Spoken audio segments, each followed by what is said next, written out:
Can get started. Yeah. Okay. Good afternoon, everyone. Thank you for joining us for our first spring seminar led by our director, Pierre Gentine. I'm Courtney Cogburn, faculty here at Columbia and also lead DEI and knowledge transfer for LEAP. And I'm going to read your bio, even though everyone knows you.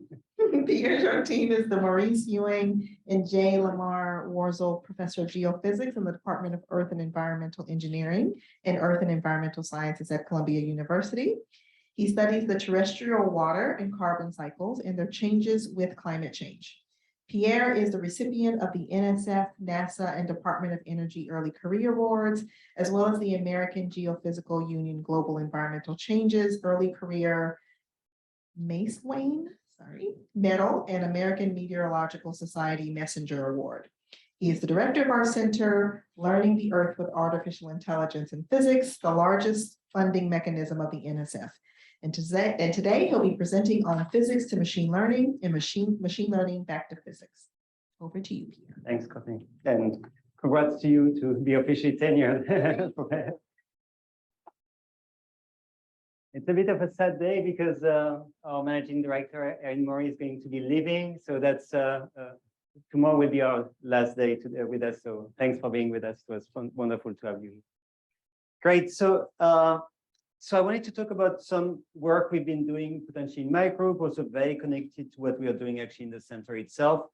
And I call that basically a roller coaster journey to the use of machine learning in climate science, and trying mostly to share my experience or the experience that we had actually with many collaborators now, and trying to share a little bit the excitement we had at first and how we actually moved on and how things actually fell through, and then how we are hoping to actually get back on track. At least that's the feeling we have. There's a lot of people involved, so I would like to mention people from the group. So Sarah Shamek, Carl Lamb, and Yu Wang, and collaborators across the world from Germany, Veronica Eyring, Switzerland, Tom Böckler, Mike Pritchard, also collaborator as part of LEAP at UC Irvine, and Nando Iglesias and Jacopo Unge, also in Germany. Oh, and sorry, I need to move that here. Yeah. Okay, so just a little bit of background to explain why I really started to get really interested in machine learning and how I believe that, or we believe that this could potentially provide some edge in terms of using that for climate modeling and in particular or climate understanding.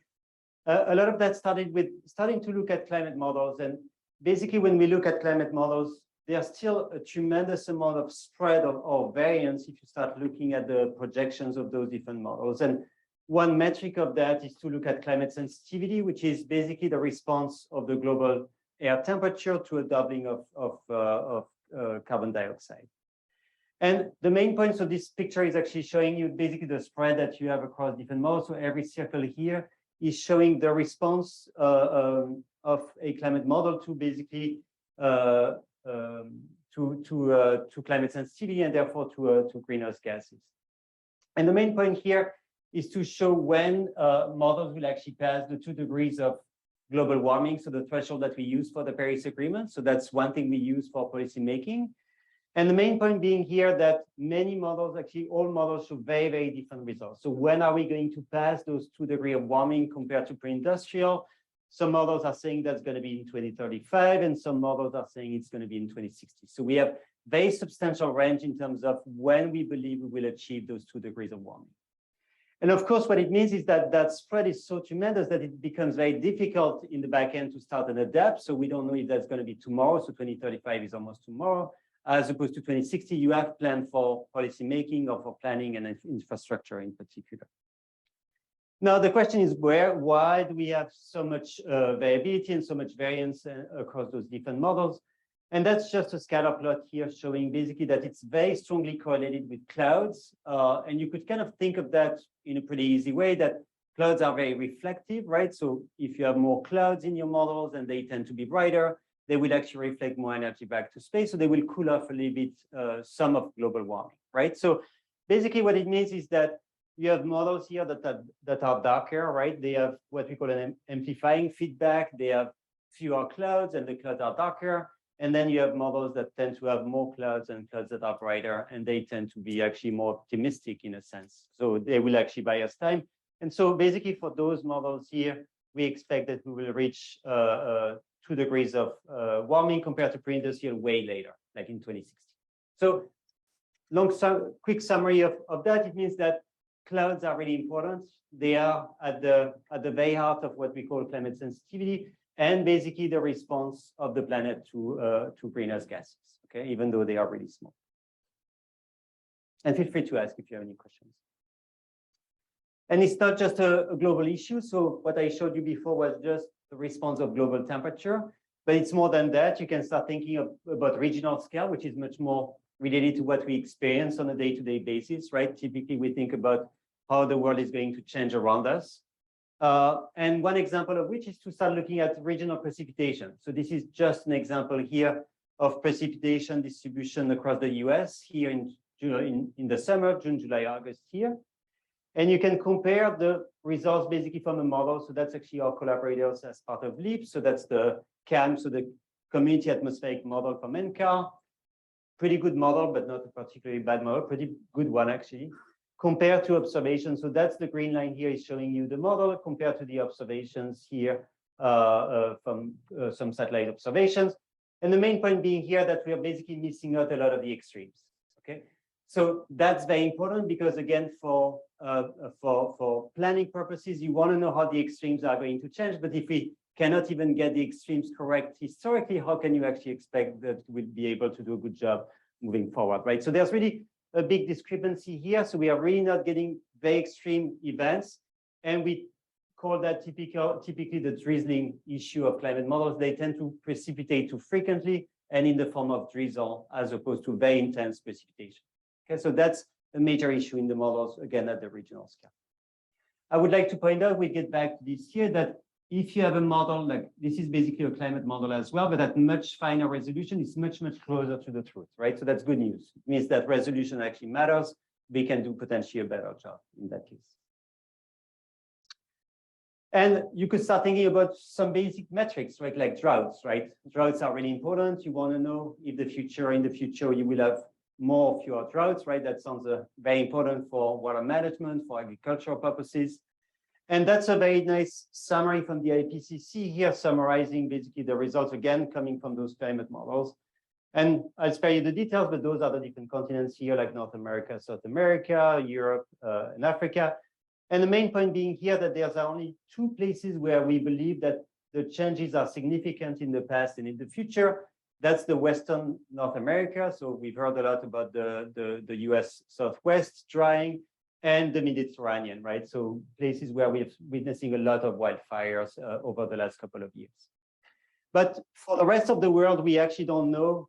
We know there's very low agreement in terms of even the type of change, right? We don't even know if that's going to be, we are going to see more droughts or more flooding events, right? So it means that pretty much anywhere in the globe, we are in the unknown, right? We don't know what we are planning for, okay? So how can you think about like reservoir planning, water management, and agriculture when you don't know what the future will look like? That's a major, major, major issue. Okay, so at the end of the day, those uncertainties from the global scale, regional scale, so precipitation, even droughts, you can actually relate that back to actually very small processes, right? At the end of the day, the reason why we have so many uncertainties across different models is related to the fact that we don't represent everything because, you know, the Earth is a very complex system. You know, we have many degrees of freedom, and we have many processes such as clouds that are really, really tiny compared to the typical resolution that we have in a climate model. So you could think of a climate model like the old video games, right? They have very pixelated pixels. The pixels are roughly on the order of 100 kilometers or 100 miles roughly. And many of the processes at play, such as clouds or ocean eddies or photosynthesis here, need to be what we call parameterized, right? They need to be represented in an empirical way. And we basically have some sort of ad hoc or empirical representation of those. But they are the processes that actually lead to a lot of these variability, whether that's for global temperature or precipitation, as I showed you before, a lot of the work of Law's group here about ocean heat content as well, or the global carbon cycle. You know, the fact that photosynthesis is so unknown leads to widespread uncertainties into the future of for instance, the land carbon cycle. We don't know if the land is going to be a major sink or a major source moving forward into the future. So that has a very important role for climate mitigation. Okay. At the end of the day, the main point is that those processes are parameterized, so we need to actually represent them in a relatively empirical way. And the question is, can we actually do better? Okay, then because we know that they are really important. So that's kind of the whole strategy. So we need to parameterize things because those processes tend to be much smaller. So again, this is the example of clouds. They are much tinier, much smaller than the typical grid size. And therefore, we need to actually represent them in a either physical way or statistical way, right? You could choose your approach. Historically, people have used a so-called physically based approach where they believe they understand the equations and they have kind of an ansatz of the real world. But of course, the real world is very complex, right? So it's only an ansatz, right? Or it's a toy version of the real world. Or you could actually approach that. So that's basically kind of been a lot of the work that's been going on here in the center is you could approach that from a statistical perspective. You could say, maybe what I could do is I could actually mimic this particular process using a statistical approach, such as machine learning and neural networks. And again, those processes are really at the heart of the uncertainty and what we call the intermodal spread that we are witnessing at the global scale all the way down to the regional scale. And that's why basically we cannot give you very precise estimates as to how the future will look like. So with a couple of colleagues, we got quite excited by the use of machine learning, and kind of the framework for that is pretty simple, right? You take, so that's what we call supervised learning and some sort of regression problem. You take some ground truth. So here, actually, it's a bit pixelated here, but you should have a high resolution model here that you can use as the truths, right? You can coarse grain that to a scale that's actually similar to a climate model. So that's basically that step. So you take the high resolution field, you should see a lot of clouds here. You coarse grain that to basically 100-kilometer scale. And at that scale, you will actually learn the relationship, you will learn the processes that you want to represent, right? So for instance, you want to learn how clouds are going to be represented. So you can actually do that at this particular coarse scale. And basically we'll learn what we typically call the tendencies, right? The rate of change of a particular variable. So what's the rate of change of temperature, moisture, wind, et cetera, et cetera. So that's really at the heart of parameterization. Okay, so I'm going to show you a couple of examples where we believe that was relatively successful, and then I'll move on to some other issues and show you that there were some potential issues related to that. So the first example we had was to look at basically what we call convection. So that's basically deep clouds, if you will, so precipitating clouds. And we wanted to show that we could actually mimic that with a neural network. So the approach was pretty simple. We took this high resolution field, again, coarse grain to the coarse resolution of a climate model. And then we were trying to actually do this mapping between what we wanted to predict, so the rate of change of temperature in the atmosphere, of moisture as well, as a function of the coarse scale variables, so temperature, moisture, wind, and some surface fluxes as well. So that's basically kind of the game here, and we use a neural network to actually mimic that, again, informed by the high resolution model. So we use this high resolution global simulation, coarse grain that, and then learn all of those relationships. So that's exactly that step. We have a neural network trying to represent those tendencies as a function of the coarse scale state. Okay, so that's very simple. It's basically a regression problem, and you can just try to adjust your neural net to actually better represent that. And that's just showing you the results here. So this is the result from the high resolution coarse grain simulation. So we call that the super parameterized CAM from my Pritchard's group. That's the difference between the neural network replicator of that and this particular simulation. And that's the difference between the regular climate model, so the regular CAM model that I mentioned before, the community atmospheric model, compared to this high resolution model. And the main point being that here with the neural net, we can very well represent that and reproduce the original high resolution field. So the fact that we had this high resolution climate model. So it means that the neural net is really able to do that even just at the coarse scale, right? We can actually basically reproduce the quality of the high resolution simulation, but at a fraction of the cost, right? Just using the coarse resolution scale. So that's great news. And we are doing a much better job than the regular so-called physically based parameterization here. When we replace the physically based parameterization of convection or deep clouds by the neural net, that's what we have here, which is very much in agreement with that. compared to the physically based parameterization here, we are doing a much, much better job. You have a lot of biases here in terms of temperature. This is the Hadley cell here, so but you have a lot of biases here. Okay, don't want to get too much into that, but the main point being that we believe that we had achieved success, right? You could actually emulate complex, very small, relatively small scale physics at a kilometer scale. You could actually do that at a scale of 100 kilometers, and you wouldn't need to resolve all of that, just simulating that with a neural network. So that seemed to be doing a great job. Okay. Another way to look at that is this is just a map. So that's a video here. You have the high resolution simulation here, coarse grain, and that's the replicate here from the neural network. And you can see that we are actually doing a pretty good job in terms of replicating the fields. And you can see even the animation is actually very, very similar, right? So there's very good agreement here, since this is the moistening here, and this is the heating over the entire column of the atmosphere. And you could see that there's actually very good agreement between what we have at the top and what we're getting at the bottom, including realistic geography. So that was the work from Griffin Moores, was actually with Mike Pritchard at UC Irvine. Okay, so again, that means that we can actually emulate very complex and small scale physics with a machine learning approach. So that seems to work quite well. And we were quite satisfied by that. So we thought that was quite nice. One point I would like to make is that if you compare that field compared to that one, you could see overall we are getting quite a bit of accuracy. We can nicely replicate that. But you can see that there's a lot more stochasticity here, right? The rainfall is a bit more patchy than what we are seeing here at the bottom, which is way smoother. Okay, so I'll return back to this in a minute. You could also look at whether or not we can actually extrapolate well. So that's when we started having a couple of issues, right? So we were really satisfied by that. We said, okay, the simulation seems to work really well. We can even represent the continents and convection and precipitation over the continents really well. But then we started to think about how will we be doing with climate change, right? How will we do in terms of extrapolating to a different climate? So we ran a bunch of experiments where we basically took the same simulation and we increased the temperature globally uniformly by 1 degree Kelvin, 2 degrees, all the way to 4 Kelvin here. And we were looking at, this is just a zonal average here, looking at basically the change in circulation. So this is just a temperature change.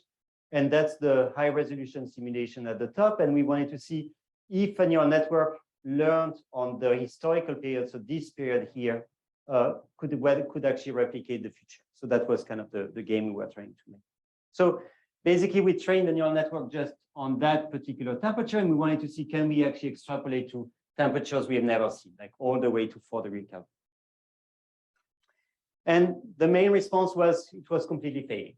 So the point being that a neural network that's trained on historical climate cannot predict the future, right? So basically, it's completely trying to extrapolate to a regime that it's never seen. And therefore, this generalization is a major issue. And it means that we were really disappointed by seeing that. We thought that a neural network can do a climate change simulation, and it's unable to extrapolate beyond the training data. So that was really bad news. And for us, it was a red flag because it meant that we cannot use the neural network for the intent that we had, right, which was to simulate climate change. There are some other issues. I can quickly mention some of them. So I mentioned the fact that we are limited in terms of out of sample and out of distribution.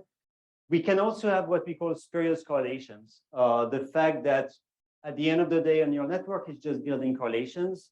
And because we have a lot of correlations in space and time, and we're using all of the space and time samples all together, we can actually generate some spurious correlations. And that's why when you look at the top of the atmosphere here, we have very high biases here at the top.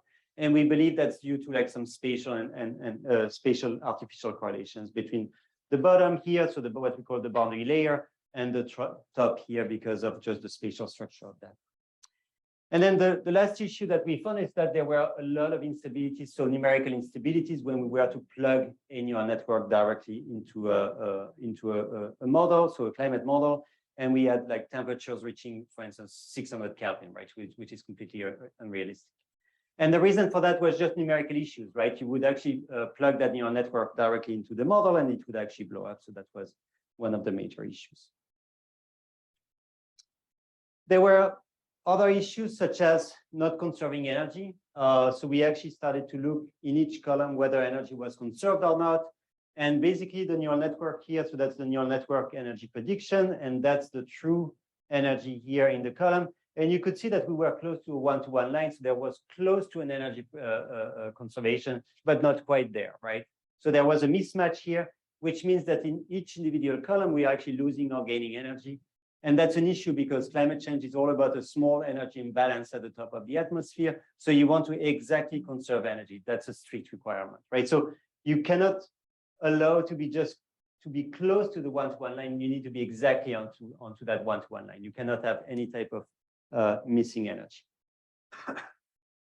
So we found a fix for that. So if you just very quickly to mention that, but what you can do is you can actually impose directly this energy and mass conservation directly into a neural network structure. So what we developed is basically a neural network where you add some additional layers, which are what we call constraining layers. And basically what you allow is that you leave some of the degrees of freedom open here, and each of the individual constraining layer will actually constrain those so that you impose energy and mass conservation very strictly into each of those at the same time. Okay, so we call that a constraining layer. It's actually just something you add to your typical neural network. You leave some of the degrees of freedom open here, some of the weights open, and basically you can still train all of that, what we call end-to-end, in terms of a machine learning algorithm. So that's something we can solve. So that issue, we believe, is not an issue anymore. So that's something you can solve. Okay.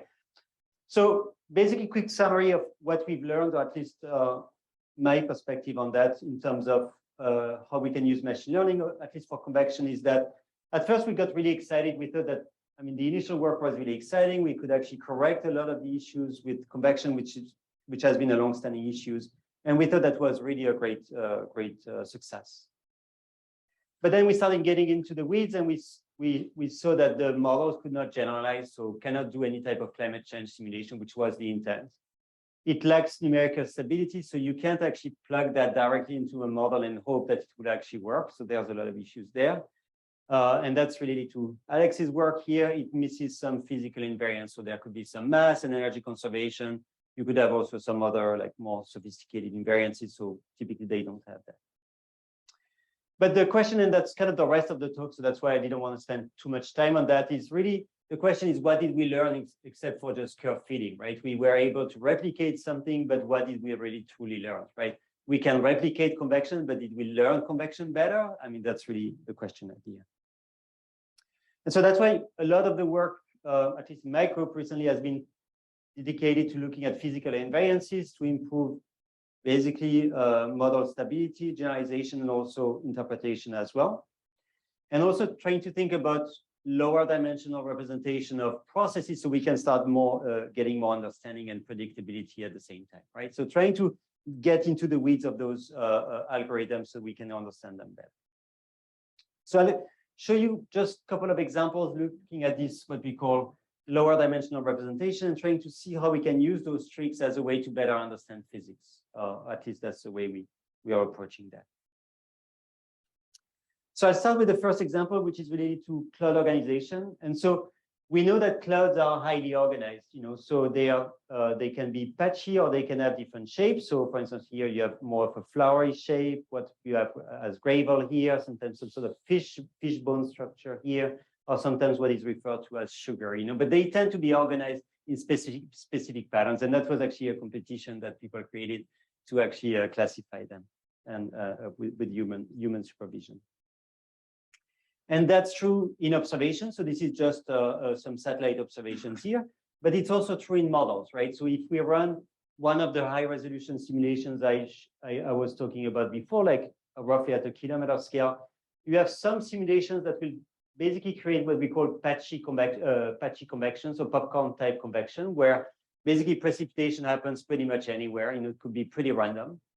And sometimes you would have what we call self-aggregation, right? All of the precipitation and convection is highly organized in space and time over a particular cluster, right?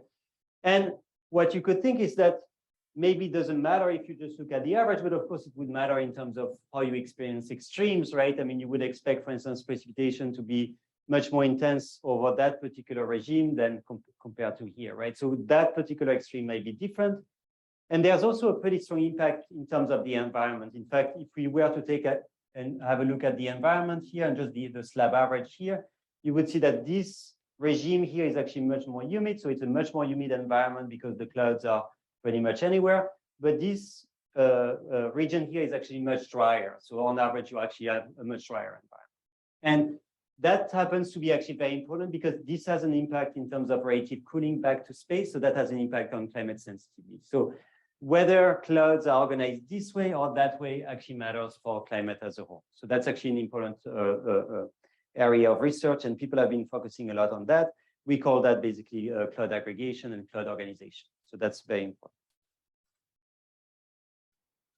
So how do we typically parameterize precipitation? So we typically do what I mentioned before. You said that precipitation is a function of things you can resolve in your climate model, right? So you have your coarse scale resolution, and you say precipitation is just going to be a function of things I can resolve, such as humidity and temperature in particular.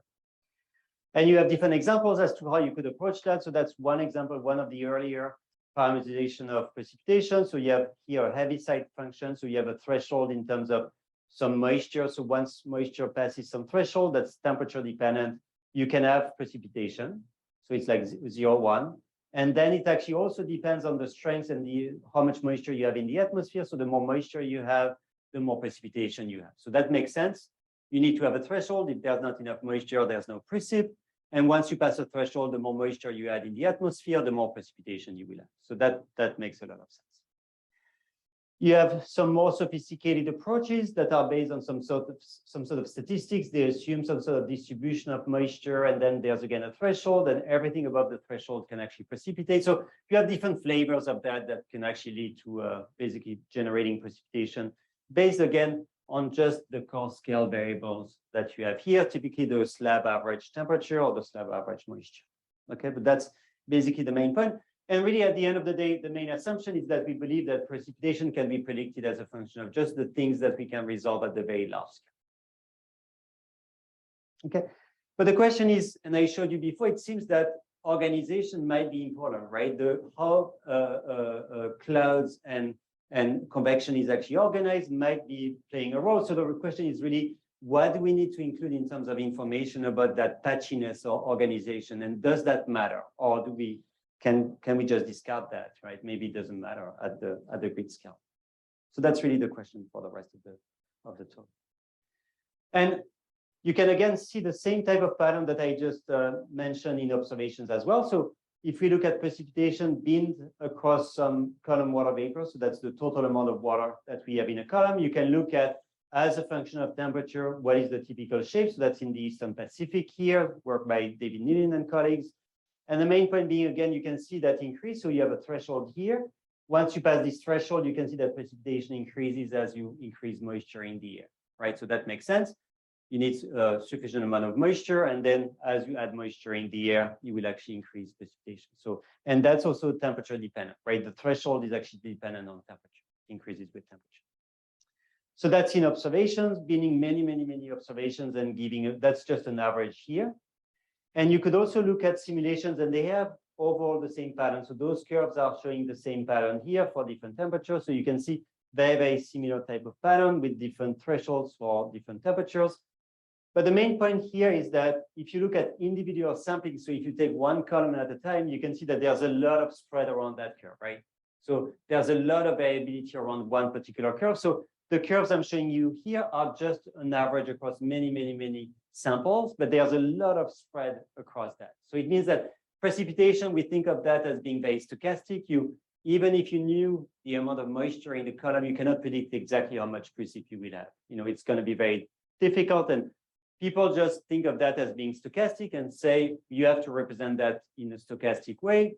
There's no way you can precisely define the amount of precipitation. Okay, so kind of the objectives that we had were to say, you know, can you actually represent precipitation by having basically the resolved variables, so moisture and temperature at the slab average over a column, but maybe also including some of the subgrid scale stuff. You know, we will define what stuff is in a second. And the question is, if we could have some subgrid scale information, could we better predict precipitation, right? Could we predict even all of the variability that we had, all of that presumably stochasticity? Could we predict precipitation really well in space and time? And kind of a related question is, can that subgrid scale variability explain a lot of the stochasticity or the stochastic nature of precipitation that we are seeing? So typically people assume that this is completely random, that there's nothing we can do about that and we cannot predict that, but maybe we can relate that to the patchiness of precipitation and the patchiness of clouds, right? And if we could do that, that would be great, because it would mean that precipitation would not really be stochastic. It's just we don't have all of the information needed to actually get precipitation. Okay, so that's kind of the goal, and a lot of people have worked on developing stochastic parameterization, actually, including Laura as well. So that's been a very hot topic as well. Like, can we actually represent those things? And that's actually an important topic. It's actually very important for weather and climate. Okay, so what we did is we took those global cloud resolving simulations. I mean, actually, mostly the work of Sarah Shemek and Kara and Yu Wang in my group. And basically, you take those simulations here and you do the same trick, right? You take the high resolution simulation, you can coarse grain them to a resolution that's similar to a climate model. So you go from basically a few kilometers, so 2 to 4 kilometers typically, and you go to a 100 kilometer here. So you coarse grain the high resolution field, make that very coarse, and then you want to learn at this very coarse resolution again at a 100 kilometer scale. You want to see that based on the large scale data, can you actually predict precipitation?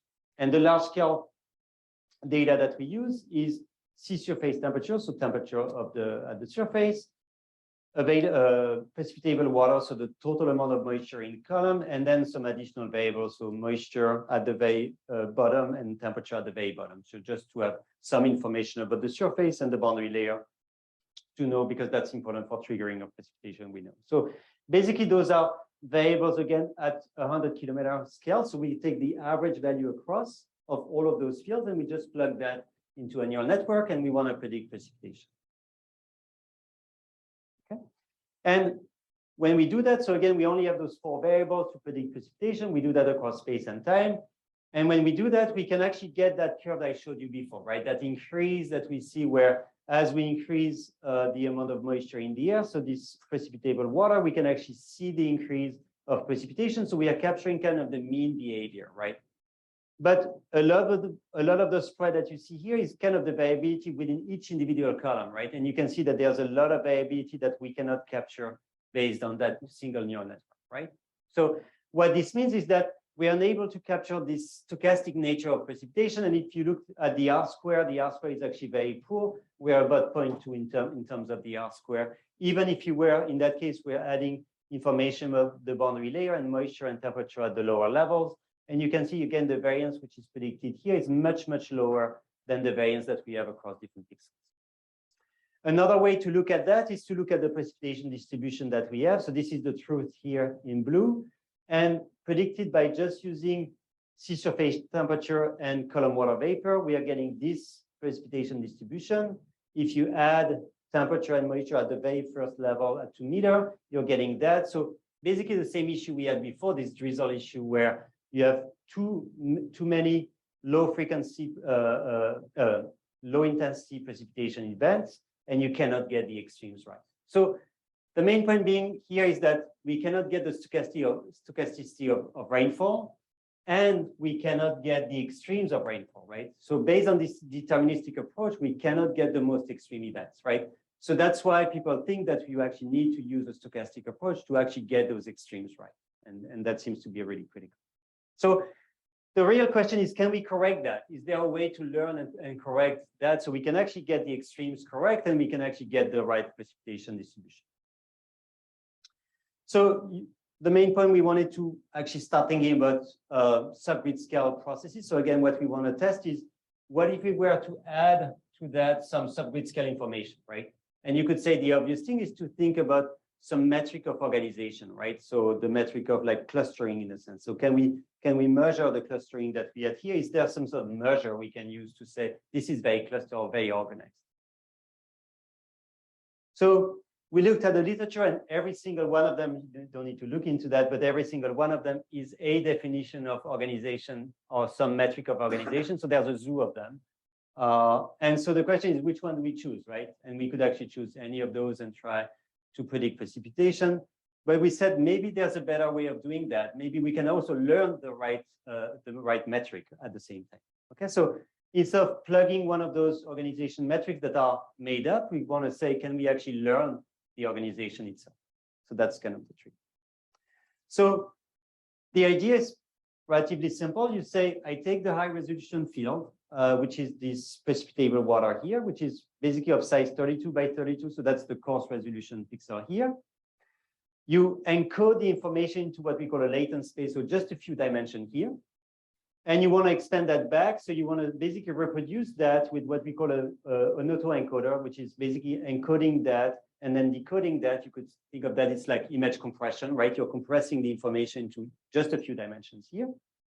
And you want to represent that and using that as a way to actually improve your prediction of precipitation, right? So what you want to do is you want to learn what is going to be important in that field that I can actually use to include in my precipitation forecast or my precipitation prediction. And that latent space here, we looked quite a bit into that. You can actually get just a dimension of 4, and that's going to be sufficient to actually better predict precipitation. I'm going to show you that in a minute, okay? But the main trick is, can we directly learn as some sort of embedding, what is the dimension or what is the information content that's actually in that image that I can actually use to actually better reproduce precipitation? And just want to mention that we went from a dimension of 32 by 32, which is 2 to the 10, to a dimension of 2 to the 2, right? So only 4, right? So huge dimensional reduction here. So we don't need that whole field. We just need very, very few dimensions to actually understand the process. Okay, so there were a couple of tricks, including rotational and translation invariance. Okay, so how does it work in practice? Is we had this baseline neural net. So we have the coarse grain field. You want to predict precipitation. And we use almost the same, except that we add this kind of organization metric that we want to learn. And we define that as the latent space I just showed you before. So you say, I want to add some information about the subgrid scale. So things about the field that I didn't have at the coarse scale. And I want to learn that at the same time, right? And the way we learn that is we say, I want to have this latent space or very small dimensional space that's able to actually reconstruct the field, and at the same time is able to better predict precipitation, right? So we are trying to achieve two things. We are trying to say we're encoding the information in that image here, and at the same time we want to use that to better predict the precipitation at the same time, right? And we learn that, as we call it, end-to-end. So we are trying to learn that all together. So we are reproducing the images, and at the same time we are reproducing the precipitation all together, so that we can do that together. So basically, as a result, we are trying to optimize the retrieval of precipitation, and we are trying to better and to naturally find what is the right organization metric, right? Can we learn that directly from that latent space? Okay, so that's kind of the trick. So when you include this additional organization metric that we actually learned, all of a sudden your R square actually is increased dramatically. So now the R square across all of the samples is really high at 3.8.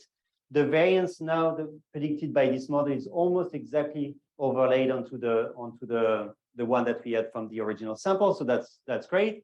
And you can look at the precipitation distribution here, and now you can see that we can pick up the extremes really, really well, right? So now by including some information about the subgrid scale and the fact that things are organized in some way, we can actually start thinking about basically the fact that we can actually get the extremes right. So it seems that this organization is really critical to get the extremes. And it seems that there's no stochasticity or very little outside of just that organization. So quick summary of that is by including some information about how clouds are clustered together, we can predict extremes really well. And we can predict basically most of the stochasticity or variability in precipitation. So that's great. Another way to look at that is if you look at the baseline neural network at the top here. So that's the one that didn't have any information about cloud aggregation and cloud clustering. You can see that the R square, so the predictive power that we have on the baseline neural net, is almost 0 across, right? So this is in space here. So this is mostly the tropics here. And if you were to look at the one that includes the organization, all of a sudden the R square is much, much higher, close to 1, right? So it means that we can actually do a great job at capturing that in space and time. So we can really predict precipitation with great accuracy, even though we are not resolving the entire small scale processes. So that's great. So it means it's very approachable to actually plug that in a climate model. You don't need to resolve the fine scale structure. You can directly get precipitation really well. Now, the question is that when we return back to this, like we created some sort of embedding of this high dimensional space into very few dimensions here. But the question is, how can we actually define that in a climate model, right? We don't know that a priori, and we don't have access to that, right? We used in that case the high resolution field. We encoded the information into a latent space, but in a climate model, you don't have that latent space a priori, right? So you need to find a way to actually get that. So you could say, the first approach would be to say, maybe the latent space depends on the column average temperature and moisture fields, right? So you could directly try and predict that as a function of the core scale variable. And that's what we tried at first. So can we predict the latent space just based on the core scale variables? And that seems to work for the first mode of variability, but not for the rest, right? So across those 4 dimensions, only the first one seems to be due to the large scale moisture and temperature, but not the other one. So it seems that there's some additional information that we don't have and that we cannot retrieve just based on the information we have, in a typical climate model at 100 kilometers. So what we thought is that maybe a trick would be to think about this latent space as a memory process, right? So if you think about that, we know that clouds are organized, but they don't organize in a snapshot, right? They organize over like some time steps, right? And when clouds are organized, they carry over some memory. So what we thought is that maybe a way around that is to say, what we could do is that we could potentially represent this latent space as a memory process, right? And in that case, you just need to initialize that in your climate model, and then you can carry that forward in time and space. And that's something you can basically move around with the climate model. And that's what happens if you do so. So that's using 4 time steps here, so 60 minutes in that particular case. And we could show that basically this latent space is a memory process that can be that can be predicted really, really well and with great accuracy just by including a few time steps before, right? So what this means is that we can predict organization just based on the past, and the organization is going to change over time based on the history and things and how things are changing. But that's something that's very practical in a climate model. You just need to carry over that memory across in space and time. Okay, and that's something we again just learned based on the data. Now, kind of the last question is, what is that latent space here, right? So we said that we have some sort of organization metric, so we have a latent space here, but what is that latent space, right? So that's kind of the interesting part of that. You could say maybe we can start thinking about what is really that latent space. So typically when we have those autoencoders, what happens is you can start looking at different dimensions of the latent space. So one dimension here would be potentially like you go from an angry face to a smiling face. So that first mode here is basically smile. And that second direction here is basically the pose, going from the right to the left, right? But you can interpret that latent space, right? One dimension here, another dimension here. And so we thought maybe we can do the same in that particular latent space, start understanding each dimension and what they are actually doing and what they are actually showing us. Okay, so that's basically 2 dimensions here of the organization. Actually, that's an old picture. The new one is actually better, but whatever. But the main point being that we have one direction here, which is showing you that things becomes more humid, so more basically you have more clouds. And then that direction here, so they are not exactly aligned along the first dimension, second dimension, they are orthogonal to that, but this one is actually showing you the degree of organization. So things are becoming more and more clustered here as you get here, and now things are getting less and less clustered and more diffuse. Now it's actually slightly better, actually, we have this, it's actually more centered. But the main point being that you can start interpreting this latent space is actually very doable. That's something you can query, right? It's only 4 dimensions, so you can visualize that. And you can understand how that's actually contributing to your physical intuition and physical understanding.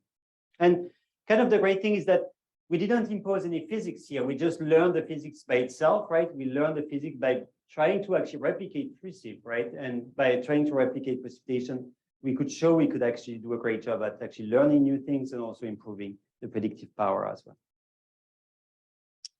So that's great in terms of using lower dimensional representations to actually improve the understanding of physical processes. The last thing I wanted to talk about was to start thinking about more than correlations. So typically when you have a bunch of neural networks, you're just building correlations, and I mentioned that there are sometimes spurious correlations that could come up from like different spaces and times, you know, that you're aggregating together. And everyone knows that cause and effect is different from correlation, right? So the question is, can we build a system in which we could build more than correlations, but we could actually have causes and effects? So what we did is we looked back at the same system that we had before. So again, this high resolution cloud wizarding model, we take again the core scale field, and we want to again build those what we call physics tendencies. So the rate of change of temperature and moisture at different levels in the atmosphere. And that's something we would want to have in a particular climate model. So we started thinking about that and thinking in terms of, can we define, instead of building a regular neural network, can we build a so-called causally informed neural network, right? So when you look at a neural network, you're connecting many, many nodes to some other nodes. And what you would want to do here is you would want to say, I just want to have the nodes that are causally connected, right? So for instance, one part of the atmosphere is only going to causally impact, the other part of the atmosphere, but I don't want to have things that are correlated, right? I don't want to have correlations. I just want to have like the causally informed processes. So what you can do is you can use this so-called PCMCI algorithm, which is, not sure why. Oh.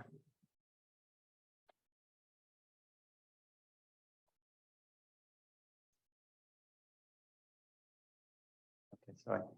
So which is an algorithm that's trying to do what we call causal discovery. So it's basically a graph, and you want to know and learn the causal connections between different parts of the graph, right?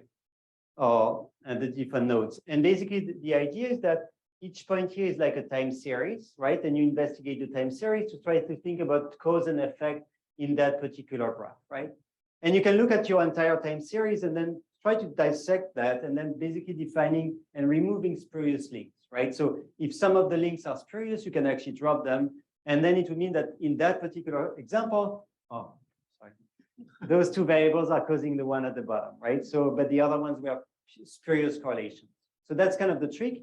You investigate the time series. Oh, I'm not sure where that is. Sorry about that.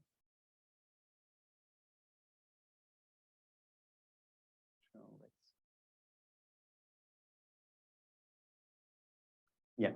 And so in the end, you will just be left with what we call a causal graph, a directed graph, where this edge here is going to impact this one, or this node is going to impact that one, and this one is going to impact that one. But the other ones were spurious. They didn't pass a significance test, right? So we can drop a lot of those nodes, and we can basically remove spurious correlations across different variables. And that's convenient because it means that in the end, compared to that particular version, the new graph that we will have will be much sparser than what we had originally, right? We don't have all of those connections. And therefore, if you have a neural network, you can actually drop a lot of the connections that we have.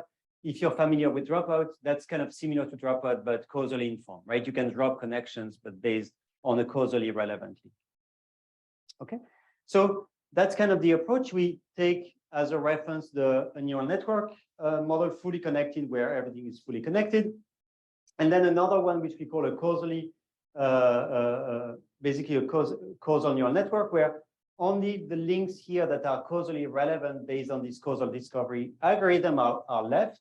So basically, it looks like a similar neural network, but many of those links are dropped. In fact, there's just a fraction of the original links. In fact, we have 1/10 of the original connections, right? So we are much, much sparser in terms of the connections, and we have way fewer correlations, and therefore we are trying to assess really cause and effect in that particular case. And we have another, I'll just tell you the details here. Okay, so at the top here, we have the high resolution simulation again. That's basically a time average here. And here is the prediction from the neural network, the standard approach that I showed you earlier. So very similar, you can see they look very much alike. And that's the causally informed neural network here, where you can see we are actually doing very similar job compared to the full neural network, but again, at a fraction of the number of links, right? So we use cause and effects here, so we can actually have correct, we hope correct cause and effect. And that's a time average, but you can even look at snapshots. So you can even look at some particular events where you have some precipitation events, and you can see, again, the prediction of the full neural net is pretty similar, but even the causal neural network is doing very similar job to the fully connected, much higher dimension neural network. So that's very convenient. It means that at a fraction of the compute cost, you can actually do a good job. Plus, you hope that you also have the causal relationship and not just spurious correlations. Why is that important? Is that what we found is that with the causally informed neural network, which is the red line here, we're actually much closer to the truth. In fact, the R square across the entire profile, so that's an average profile in the atmosphere.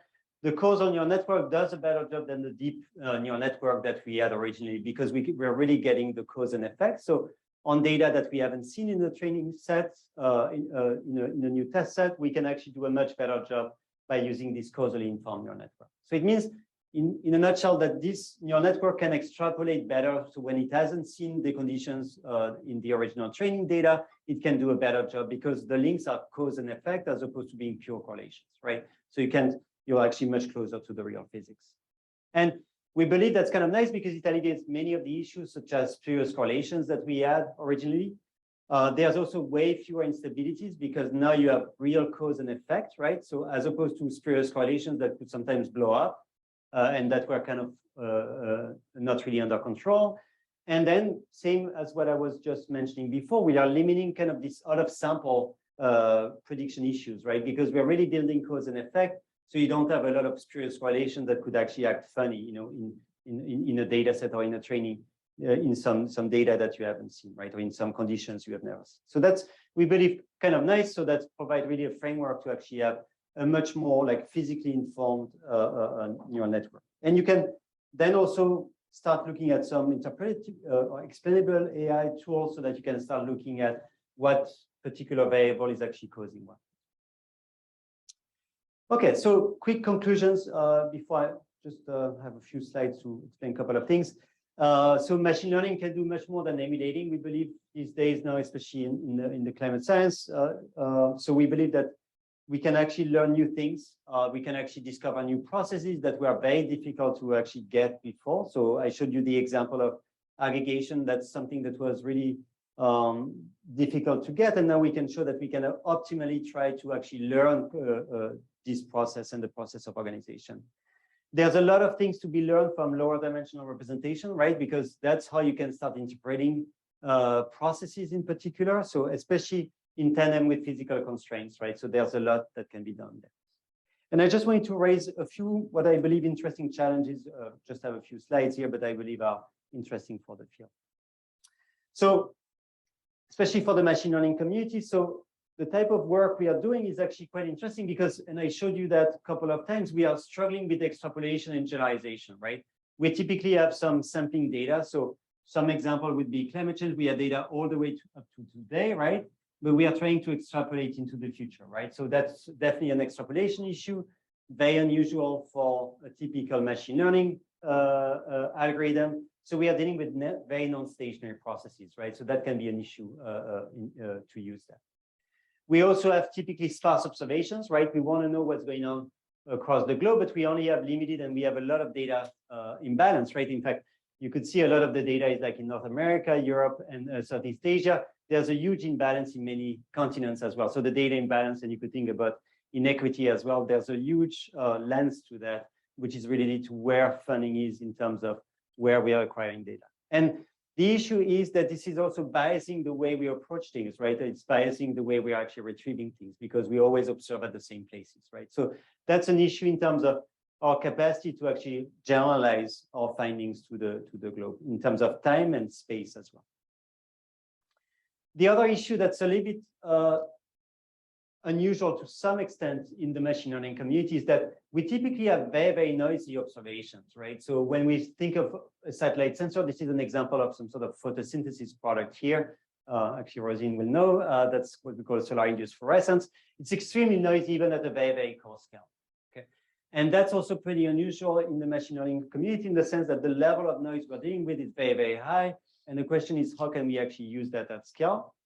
And typically, we are not directly observing the process. In fact, I said photosynthesis, but it's not directly photosynthesis. It's a byproduct of photosynthesis observed from space. So typically, we only have indirect observation and not directly what we want, right? So we have what we call an observable in between. So what we want is typically a variable, say y, and we observe something indirectly connected to that. So it's not like in a typical computer vision exercise where you directly observe the image. In that case, you observe something that's fairly related to an image, and that happens to be very noisy and oftentimes very sparse as well.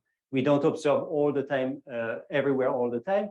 We just observe sometimes some locations, right? So we have a lot of sparsity as well in the data. And that's very similar or connected to what we call data assimilation in weather forecasting, where people actually have different model simulations here, and they do what they do. They actually have what they call an ensemble forecast. So they run multiple ensemble member, multiple simulations here, and then they nudge them. So during the data assimilation time, when they have observation, they nudge that to the observations to actually correct the trajectory, right? And they keep on doing that so that the weather forecasts are actually so good. And it's not just because of the model, it's because the model is corrected by the observations. We can't do that for climate, right? Because we're always trying to predict the future ahead of time, right? So we don't have that luxury that they have in weather forecasting, where they keep on nudging every time the trajectories, and therefore they can actually do a pretty good, a great job basically at predicting weather on an hourly and daily time scale. So we don't have that luxury, and basically there's an opening there in terms of defining how we should actually do that at scale for climate, because again, we are trying to predict something we haven't seen, so we are trying to predict the future. So it's a real open avenue here. The third point is also about interpretability and physical intuition. So there's some of that in the literature as well. In fact, ourselves, we are really struggling with that. What is the right approach to do that? And so that's something that's very important for the physicists here. We really want to understand why we are making a particular choice, what we've really understood. And we are still at the early stage, especially in machine learning, in terms of interpretability, especially when we start getting in really, really high dimension, right? But that's something that's really fundamental for the physicists in the room, also to build trust in the algorithm, because they will choose an algorithm if they trust it, and they will trust it if they understand it. So that's actually very important. And another point that's also very important that we typically occur when we use machine learning is we want to have uncertainty quantification, right? And the reason is that we want to know what is, for instance, I showed you the precipitation. We want to know what is the stochasticity, what is random, when I talk about precipitation or some other field. And that uncertainty can come from many different things. It can be just randomness. There can be some stochasticity in the process itself. But it could also be that we have some observational errors, right? Your sensor could have some observation error. You're observing from a satellite, and therefore it's not exactly precise, right? And you could also have errors in the model structure, what we call epistemic errors. So for instance, a parameterization is just, again, an ansatz of the world, right? So it's not exactly perfect. And so therefore, we really need to have precise uncertainty quantification. We want to predict ahead of time, but also we want to be sure, we want to really know what are the uncertainties in terms of the prediction we are giving. And that's typically something we don't do so much in machine learning, much more in statistics, but that's something really, really important in climate science. And kind of the last thing, and that's kind of related to that, is eventually what we would want is we would want to actually merge physics with ML. That's kind of I hope the long-term objective, especially for LEAP, is that ideally what you would have is you would have some variable here that will evolve over time, could be temperature or moisture. And some part of that will be resolved by something where you know the physics quite well. So it could be what we call advection, like how you're moving things around. There might be some parameters here that are physically based. But there may be some parts where we will say, we are struggling with that, so let's use some machine learning algorithm on your net, right? And this machine learning algorithm will also have some parameters here, right? So theta, let's call that theta of machine learning. And eventually what we'll do is we'll have to actually merge that together, and we'll basically have to learn in tandem the parameters of the physics and the parameter of the machine learning algorithm, right? So there's a lot of things that can be done. So there's this tool called automatic differentiation. You can take the gradient of your codes, and you can actually start thinking of physical parameters and machine learning parameters the same way. And that could be a way to potentially merge the fields. There's a lot of issues. I spare you the details. Some people in my group are actually struggling with that, but there's a lot of issues related to how you can actually do that at scale. But this is actually very important. How can we actually merge physics and machine learning? It seems that the two can actually be seen, they can be approached the same way, basically, if we frame them the right way. So I think that's all. So yeah, and maybe if there are some people from stats or machine learning, please reach out. Happy to have you involved in LEAP, and happy to take any questions.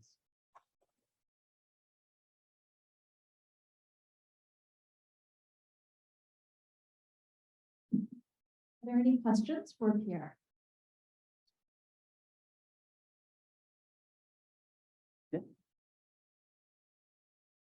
I'm curious, when you were doing the dropping, the spurious connections, the causal, did you ever see how well it extrapolated into the future using that kind of network? Yeah, we did, and it does a better job. It's not quite there yet, neither, because the extrapolation is too big of a task. So we can extrapolate for like a couple of degrees, but not all the way, because we had an increase of 4 degrees Kelvin, so that was a lot. But to some extent, we are doing a better job up to some point, and then it falls apart. And the second question I had, you talked about supervised learning. You also examined unsupervised methods, such as common filters. Yeah. So Kalman filter. So yeah, we can talk about that here. So we are. What would be the right answer for that? So right now we are actually trying to think about that in a slightly different way. So Kalman filtering is typically for initial condition, but you could also have parameters as well. What we are trying to do is, and that's actually related to what I showed here, is that we are trying to correct model structural errors as well. So we are trying to see if there's a way to combine basically approaches that we have from data assimilation, such as Kalman filter, with maybe more machine learning based approaches. So basically you could actually target the initial condition issue, the parameter from your physics. So basically this here, and also some of the structural errors here on the right hand side. So we are trying to see if we can bridge that. Actually, Yongfan is actually doing some of that work actually with colleagues that are very involved in the development of data assimilation algorithms back in Europe. Yeah. But I think that's an open area that's actually very important. Like, how can we actually do that? And it's very different from what we typically do for typical Kalman filtering, which is for control theory, because you have observations that come in and you really want to target the initial conditions.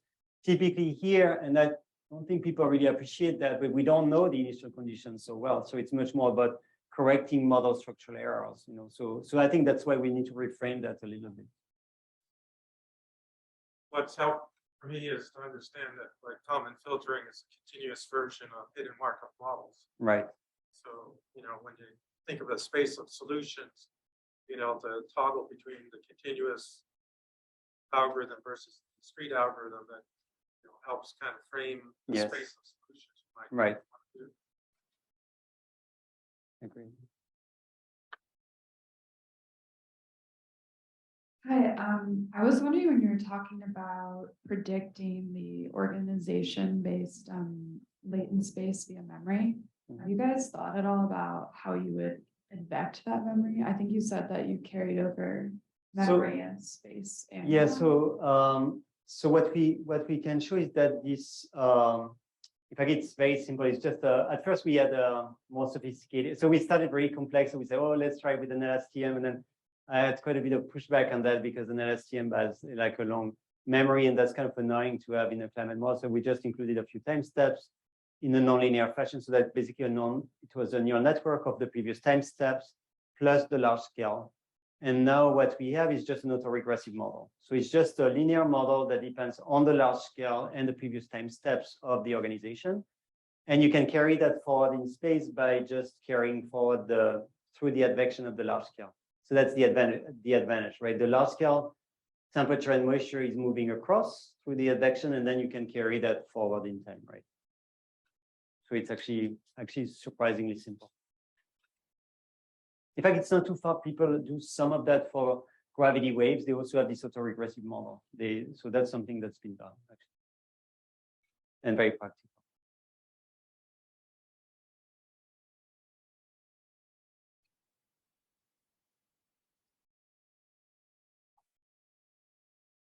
Thanks, Pierre. It was great, as always. Good question on Sarah's work, also as well, kind of following up on the latent space. So you showed that the first dimension seems to collapse onto kind of, average quantity. Were you able to maybe do it as a residual? You remove the first, and then you try to. Yeah. So yeah, that's a great point. So that's actually what we have now. So that's why I said this is the old version. So that's what we did now, and it's much cleaner actually.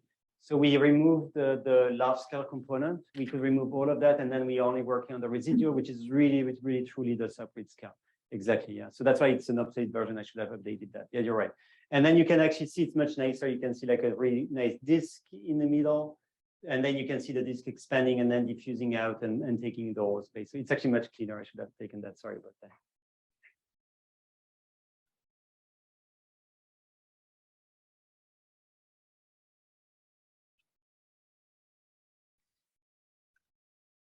Hi there. From a non-scientific perspective, you talk about how this machine learning in climate modeling will be better, will be more helpful for policymakers and have policy implications. Can you share a little bit more how you are or how you will plan to get this information into the hands of the policymakers and when you think you'll be able to do that? Wow, that's the ultimate question. I would say that's that's going to be a long-term goal, right? I mean, it's not going to happen overnight, but what we hope is that machine learning is going to improve. Just to get back to the initial motivation, is that a lot of the issues we have are related to those small scale processes, right? So that's what we hope that machine learning could actually help with, is actually representing those things better. So for instance, Law and our group have been working a lot on ocean eddies. They can show quite a bit of success here. It seems we can do a decent job here for cloud. So maybe, and actually in my group, we are working also quite a bit on photosynthesis. So it seems we can actually do a much better job at several of those things. Now, getting all the way to policymakers, it will take some time. It will, if 10 years would be a great advance, but I think it will take a long time. One thing we are discussing is that the other thing is how machine learning can help, like also digesting information, so taking the information from climate models, like digesting that, processing that to give that to the public or to the private sector as well. I think for quite some time, that's where the edge is going to be, right? With the data processing and data tools. There's a lot to be done there. Like we have a lot of climate data, and that's a lot of what we are trying to do in the center as well, is how do we provide that data at scale to the public, right? So that they can actually use that. Even if it's still uncertain, at least they have that, right? And we can actually provide some uncertainty quantification, like, right, what we have and the different, at least the range of the different models. So I think for the next couple of years, most of the impact will be there. I'm pretty confident, and then we hope that we will improve the climate models in the meantime. Yeah. But it's not happening overnight. And in fact, I had that here. I mean, it's already been more than 40 years that we've been struggling with that, actually back early 80s, right? So yeah, it's difficult. Yeah. So just a quick question about the causal discovery one. What was a little bit unclear to me was that what are the variables that are being input to the causal discovery algorithm? Because it seems like you were saying that you could use that to ruin the neural network or make it sparse. Yeah, so we use the same as here. So we use temperature at different levels, moisture at different levels. So we velocity at different levels, and then fluxes at the bottom, so evaporation, and then sensibility flux, which is the heating at the bottom. And then what we do is we try to predict the rate of change of temperature at that at those levels, but it can actually be also impacted by lower levels or higher levels. Same for moisture, it could be impacting by lower levels or higher levels. And that's radiation at the top and precipitation. So those are the things we want to predict. And instead of connecting everything to everything, so basically every level here of the atmosphere is trying to predict that, right? It's trying to predict one particular level, one moistening or heating rate at a particular level. We are saying, in fact, it doesn't depend on everything. It depends just on specific levels, or it just depends on specific variables. Maybe moisture is really important to explain temperature, which is actually the case. Or temperature is actually only important for temperature, but not for moisture. So that's something we can actually, and that varies in the vertical as well. So basically, what we have at the end is we have a map that shows you could think of that like a heat map that says, okay, those variables we can use, those we don't use, those levels we can use, those we should not use, and then we use that as a way to. When you construct a neural network, after that, it's like made up of subnetworks, basically. That. Yes, exactly. Yeah, exactly. So we have, then that's a great point. So that's why I call that single neural network in the middle, where we are connecting one particular levels based on this causal graph to that particular prediction. So each prediction here has a particular neural network. So they are, you could say they are independent. I mean, they are just causally built. Yeah, that's a great point. Yeah, back to the question about policymakers. And I imagine that your answer to this might change depending on the process that you're examining, on the technique that you're using. But what is the threshold for, we think this is good enough to start communicating to policymakers? And I'm thinking in particular about situations of, data poor conditions, sparse data, where it feels like anything you find will be more, given the techniques that you're using, will be better than what they have right now, right? Or what we understand given those data poor conditions right now. So do you have a threshold in mind in terms of, does it have to be, what's good enough to start communicating to policymakers? And perhaps it's an ongoing, we're giving you this information now with the understanding that there's still a lot of uncertainty, and we'd like to keep communicating with you as we start to learn more. But I'm wondering how you, from the scientific perspective, think about that. So the way that's a great question, the way I'm approaching that is more from a, what is the question perspective, and typically talking to various people, like for instance, actually we were talking yesterday with the potential future Olympic Games, right? You want to know snow cover, say in the Western US, right? So that's the goal, right? So what do you need to know, right? You need to know what's going to be climate variability like in the future. You need to know snowpack in the future. So those are the different processes that you need to get right? But I don't think there's a one-fit-all type perspective. Another example is here we are developing as part of a community effort. We are trying to develop basically a carbon emission map. So there's like emission from people, of course, but there's also like carbon uptake from land, carbon uptake from the ocean, and you need to have a mapping of that that's evolving all the time.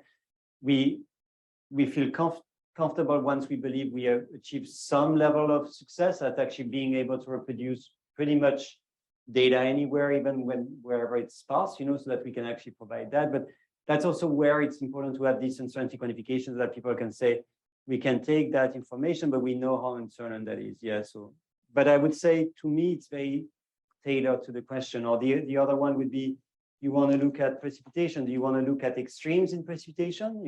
So if you want to look at extremes in precipitation, you want to get that part of the distribution correct. And so if you have a model that's like that, it does just cannot answer the question.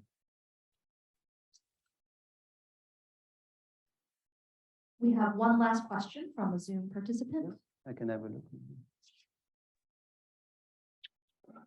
Yeah, hi. I was just curious about this organization neural network. I was wondering how the latent variables obtained when the parameterization is like embedded in a climate model. So it seems to like embed some high resolution field, but what do you do in the climate model when you don't have the high resolution field?